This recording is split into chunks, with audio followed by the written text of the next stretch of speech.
Welcome to the Black. 2021 was supposed to be that year where I was supposed to watch more anime. If you've been keeping up with my channel pretty consistently, you'll notice that I say I need to watch more anime in damn near every anime video, and I just won't. I really won't. I just enjoy manga a lot more. Anime pacing really does annoy me, and I know I sound snobby, but that really is just it for me. But in 2021, I was actually trying to watch more anime, and for the most part I think I did okay. I watched Mirako-chan, which I reviewed. I watched Wonder Egg Priority, which I also reviewed. Truly loved that one. Jujutsu Kaisen, Joran and the Snow and Blood Princess, Rank of the Kings, Platinum End. So see, I did okay. I didn't do too bad that year. Most of these I didn't really enjoy, I won't lie, but I tried. But today we're talking about one that I did like from 2021, and I kind of refuse to talk about it because I just didn't want to be seen as a weirdo. I actually made a whole script back in 2021 to review it, and I completely scrapped it because, again, I just thought it was just too weird and I just didn't really want to recommend it on my channel. But season 2's on the way, and I thought I'd give it a video. I'd give it a non-recommendation for the people who haven't really watched, or you're just here because you're already a fan of the show and you just want to hear what I have to say about it. Well, welcome. Mushoku Tensei is an isekai, a reincarnation anime, which is basically a genre in anime, and kind of the reason why this anime is kind of gross, which we'll get to in a moment. But this anime is one of the better reincarnation animes I've seen. Granted, I haven't seen many, but Reincarnated as a Slime and Konosuba were highly regarded, but for me, I just wasn't a fan. So Mushoku Tensei, I was expecting the same thing, but this was different. This was doing something that felt a little bit different. And I think it was the tone. The comedy was there. It still has its fan servicey elements, but it makes sense to the story because we are learning about two characters at once. We're learning about a guy who was a creepy incel who never really went outside, and we are learning about our main character, Rudis. I'm not exactly sure who will end up finding this video, so I won't spoil too much. But the first episode alone wasn't really enough to turn me into a fan, but what the show does perfectly, and I'm not sure if it's on purpose, but it's the weight when it comes to the magic.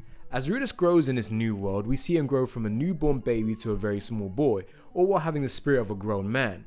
But something I really think was a key thing that made me really like the first episode was just how long it takes for him to learn magic. A lot of animes I watch nowadays seem to lack the time spent growing as a character, and that's probably due to the fast nature of most audience today. I hear a take all the time that says if One Piece came out in 2022, it wouldn't do so well, and due to how slow it is, I do think there's some truth to that. The fact is, today's audience for most mediums don't really like things that are too slow. The best song on the album might be the first song on the album. The first episode might have the most epic ending to really catch someone's attention.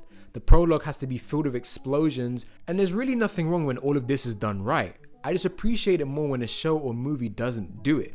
And seeing Rudis spend so long practicing on how to do magic says to me that this show cares about seeing its characters grow, having some kind of idea about its scaling, and caring about the character payoff when it's done. Because when he gets the spell correctly, it's so beautiful looking and well animated.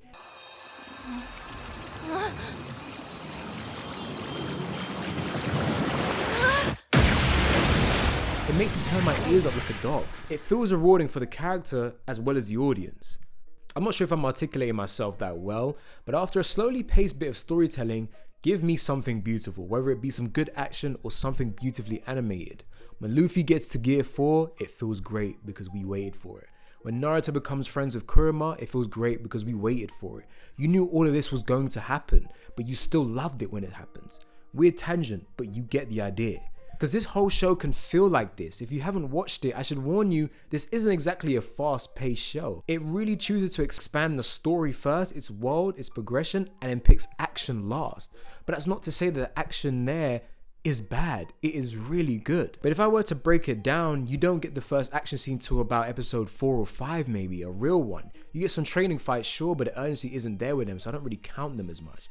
The characterization and the story stuff, that's what gets prioritized, and for someone like me, this is absolutely perfect because those heartfelt moments go a very long way. What's great about Mushoku Tensei is making the world feel big. The anime feels like a full-on adventure. The story feels like it's gaining urgency when Rudis and our main characters. Around here, we start to learn about politics, the races, other cities, classism.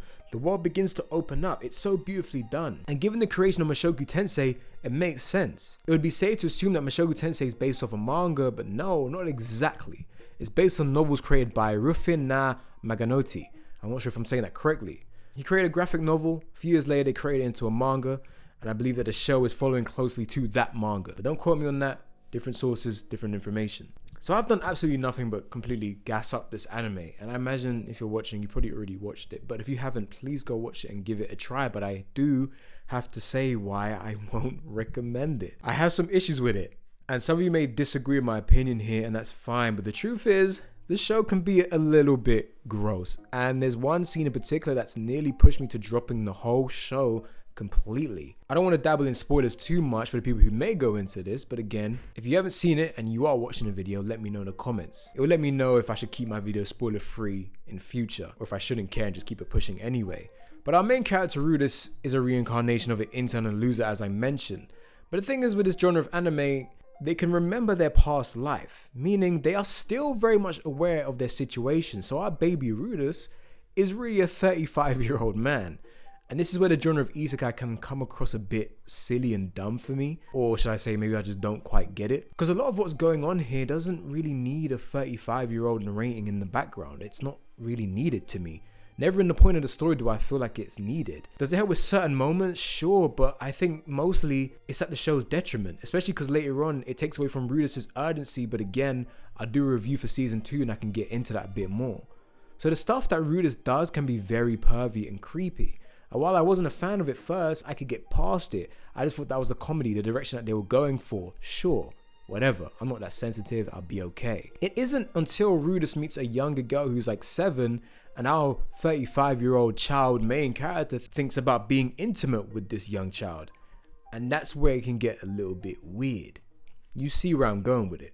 I remember being completely grossed out, and even for me, who, you know, usually is offended by nothing and remains neutral on most things, even for me, this weirded me out. I saw a lot of conversation about this scene, and I was kind of on the side of, yeah, this was kind of weird, and I kind of want to drop the show because of it. This isn't an anime that I'd recommend to anyone, even if you are into anime, and I wouldn't recommend it to someone who isn't into anime because they definitely look at me crazy. And again, he makes choices in this that are just awful, and granted, the writing makes him pay the prices, and as I mentioned before, we get some beautiful moments out of it. We see our main character grow and completely regret those moments. The story holds him accountable.